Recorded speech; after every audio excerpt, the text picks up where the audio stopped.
మన రక్షకుడైన ప్రభువైన యేసుక్రీస్తు పరిశుద్ధ నామములో మీ అందరికీ శుభములు తెలియచేయుచున్నాను.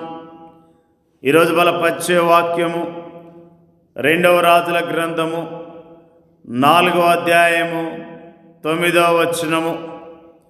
మన యొద్దకు వచ్చుచూ పోవచ్చున్నవాడు భక్తిగల దైవజనుడని నేను ఎరుగుదును.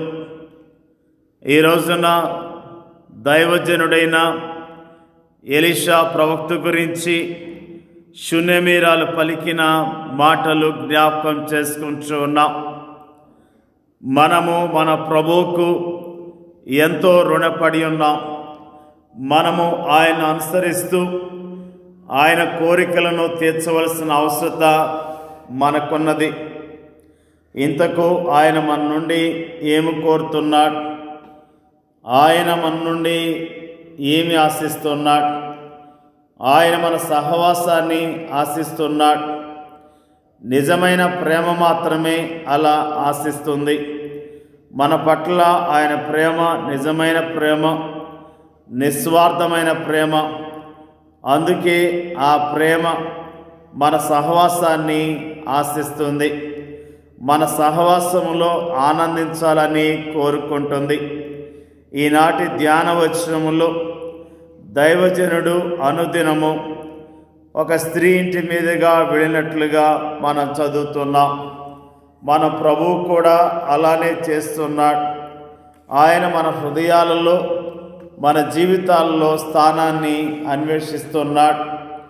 మనము రక్షించబడ్డాక పరిశుద్ధాత్మ మనల్ని క్రీస్తులోనికిని, క్రీస్తు విషయాల్లోకి నడిపిస్తున్నాడు. అయితే ప్రభుని యేసు మన హృదయాల్లోనూ మన జీవితాల్లోనూ స్థానాన్ని పొందాలని ఆశిస్తూ నిరంతరము మన చుట్టే తిరుగుచున్నాడు. ఇదిగో నేను తలుపు యొద్ద నిలుచుండి తట్టుచున్నాను.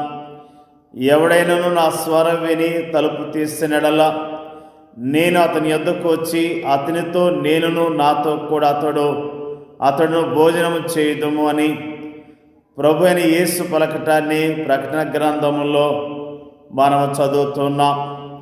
తనకు ఆతిథ్యం ఇవ్వమని దైవజనుడు ఆ స్త్రీని కోరలేదు. బలవంతముగా ఆమె ఇంట్లోనికి వెళ్ళలేదు. కానీ భోజనమునకు రమ్మని ఆమె ఆ దైవజన్ని బలవంతం చేసింది. ఆమె ఆహ్వానించినప్పుడు మాత్రమే ఆ దైవజనుడు ఆమె ఇంటికి వెళ్ళాడు. ఆమెతో కలిసి భోజనం చేశాడు. మనము ఆహ్వానించినప్పుడు, మనము బలవంతం చేసినప్పుడు ప్రభు ఏమాత్రమో త్రోసిపుచ్చడు. మనము ప్రభు సహవాసాన్ని ఎంత ఎక్కువగా ఆశిస్తామో అంత ఎక్కువగా దాన్ని మనము అనుభవించి ఆనందిస్తామని ఒక దైవజనుడు అంటున్నాడు. ఇది ముమ్మాటికి నిజమే.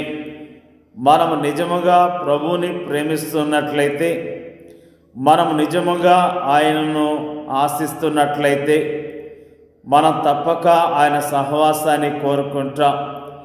ఎలీషా షూనేమీరాల ఇంటికి వెళ్ళిన ప్రతిసారి ఆమె ఆయనలో అమితముగా ఆనందించింది. అవన్నీ ఆమెకు అద్భుతమైన విషయాలు. అవన్నీ ఆమెకు పండుగ దినాలే. ఆయనతోటి ఆనందాన్ని ఎరిగిన ఆ స్త్రీ ఆయన అప్పుడప్పుడు కాక ఎప్పుడూ తనతోనే ఉండాలని కోరుకుంది. తన ఇంటిలో ఒక అతిథిగా కాకుండా తన ఇంటిలో ఒకడిగా ఆయన ఉండాలని ఆమె కోరుకుంది. మనం అలా కోరుకుంటున్నామా? మనం కూడా అలా కోరుకుంటే ఎంత బాగుండు. ఆయన మన హృదయాల్లోకి, మన జీవితాల్లోకి ఒక అతిథిలా అలా వచ్చి మరి అలా వెళ్ళేవాడిగా కాకుండా నిరంతరము మనతోనే ఉంటే ఎంత బాగుంటుంది. ఆయన మన హృదయాల్లోనూ మన జీవితాల్లోనూ అప్పుడప్పుడు కాకుండా ఎల్లప్పుడూ నివసిస్తే ఎంత బాగుంటుంది. మనము శ్రమ సమయాల్లోనూ కష్ట సమయాల్లోనూ నిరాశ సమయాల్లో మాత్రమే ఆయన సన్నిధిని కోరుకుంటున్నాం, ఆయన సహాయాన్ని అర్థిస్తున్నాం. అలా మనము అర్థించిన వెంటనే ఆయన ఏమాత్రము అడ్డు చెప్పక మన పరిస్థితుల్లోకి ప్రవేశిస్తున్నాడు, మనల్ని ఆదరిస్తున్నాడు, ఓదారుస్తున్నాడు, సహాయం చేస్తున్నాడు. కృంగిన వేళల్లో ఆయన మనల్ని లేవనెత్తుతున్నాడు. దుఃఖ సమయాల్లో ఆయన మన కన్నీళ్లు తుడుస్తున్నాడు. ఆయన మన గోనె పట్టలను నాట్యములుగాను మన విలాప గీతికలను స్తుతి గీతికలుగాను మారుస్తున్నాడు. ఆయన మన హృదయాలను తన ప్రేమతోనూ తన శాంతితోనూ తన సమాధానంతోనూ నింపుతున్నాడు. అంతటి కృపను ఆయన నుండి అనుభవిస్తూ ఆయనను మనము నిరాకరించటము ఎంత తీవ్రమైన విషయము. ఆయనను ఒక అతిథిగా అప్పుడప్పుడు మాత్రమే మనం ఆహ్వానించటము ఎంత అవమానకరం. మనము ఆయనతో సహవాసం చేసిన మధురమైన క్షణాలను ఒకసారి మనము జ్ఞాపకం చేసుకుందాం. అవెంత ఆనందకరమైన క్షణాలో కదా, అవెంత సంతోషకరమైన గడియలో కదా. వాటిని మనం అప్పుడప్పుడు మాత్రమే కాక నిరంతరము అనుభవించాలంటే ఆయన నిరంతరము మనతో ఉండాలి. అలాగైతే షునేమీరాలు ఎలీషా పట్ల చేసిన దాన్ని మనం కూడా మన ప్రభు పట్ల చేద్దామా? నిజముగా షునేమీరాలు ఆ దైవజన్ని తన గృహములో చేర్చుకోవాలని, ఆతిథ్యం ఇవ్వాలని మరి ఎంతగానో కోరుకున్నట్లుగా మనము జ్ఞాపకం చేసుకుంటున్నాం. నిజముగా మన జీవితాల్లో మనము ప్రభుతో సహవాసం చేయటానికి ప్రతిరోజు ఇష్టపడాలి. ప్రభు మనతో సహవాసం చేయటానికి ఇష్టపడుతున్నాడు. నీవు ప్రభుతో సహవాసం చేయటానికి ఇష్టపడుతున్నావా? నిజముగా ప్రభుతో సహవాసం చేస్తే అది ఎంతో ఆనందకరమైన విషయమని ప్రభు నామములో తెలియజేస్తూ ఉన్నాను.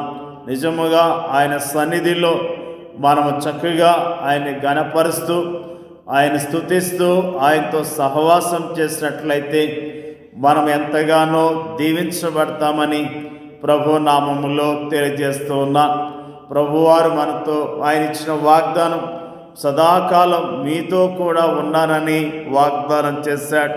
ఆయన మనతో ఉండాలని, మనతో సహవాసం చేయాలని, మనల్ని ఆస్వాదించాలని కోరుతున్నాడు.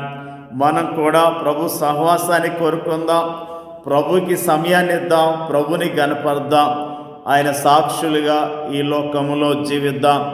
దేవుడి యొక్క వాక్యాన్ని దీవించునుగాక. పరిశుద్ధులైన మా తండ్రి, జీవాధిపతి అయిన మా ప్రభువా, నీకు స్తోత్రాలు. మన యొద్దకు వచ్చుచూ పోవచ్చున్నవాడు భక్తిగల దైవజనుడని నేను ఎరుగుదును. అయ్యా, మరి చక్కని మాటలు ఈరోజు జ్ఞాపకం చేసినందుకు నీకు స్తోత్రాలు. ఎలీషా ప్రవక్త పట్ల షునేమీరాలు చూపించిన మరి ఆ ప్రేమ, ఆతిథ్యము, మరి ఆ విషయాలను జ్ఞాపకం చేసుకోవడానికి ఇచ్చిన కృపను బట్టి నీకు స్తోత్రాలు. నిజంగా ప్రభువా, మేము కూడా మా జీవితాల్లో నీతో సహవాసం చేయటానికి, ఇష్టపడటానికి, నీ మాటలు వినటానికి, నిన్ను గణపరచడానికి మీరే మాకు కృపను దయచేయమని ప్రార్థన చేయించున్నాం. ప్రభువా, వాక్యం ఇచ్చున్న ప్రతి దైవజనుని, ప్రతి కుటుంబాన్ని దీవించి ఆస్వాదించండి అయ్యా. నీకు వందనాలు తెలియజేస్తూ ఉన్నాం. మా దేశంలో నీ పరిచర్య చేస్తున్న సేవకులను దీవించండి అయ్యా. నీకు స్తోత్రాలు. సేవకులు పరిచర్య చేస్తూ ఉన్నారు, నీ వాక్యాన్ని ప్రకటిస్తున్నారు ప్రభువా, నిన్ను ఘనపరుస్తున్నారు ప్రభువా. సేవకులను బలపరచండి, ధైర్యపరచండి, నీ పరిచర్యలో బలముగా వాడుకోమని ప్రార్థన చేయించున్నాం. సేవకులు ప్రభువా, నీ వాక్యము ద్వారా మరి ప్రభువా, మరి ధైర్యము తెచ్చుకొని విశ్వాసముతో ఇంకా అధికముగా సేవ చేయటానికి కావలసిన బలాన్ని దయచేయమని ప్రార్థన చేయించున్నాం. మా దేశంలో ప్రపంచవ్యాప్తముగా సేవ చేస్తున్న సేవకులను, వారి కుటుంబాలను జ్ఞాపకం చేసుకొని దీవించి ఆస్వాదించండి. వారికి ఉన్న ప్రతి అవసరత మీరు తీర్చమని యేసుక్రీస్తు పరిశుద్ధమైన నామములో అడిగి వేడుకొంచున్నాం తండ్రి. ఆమెన్.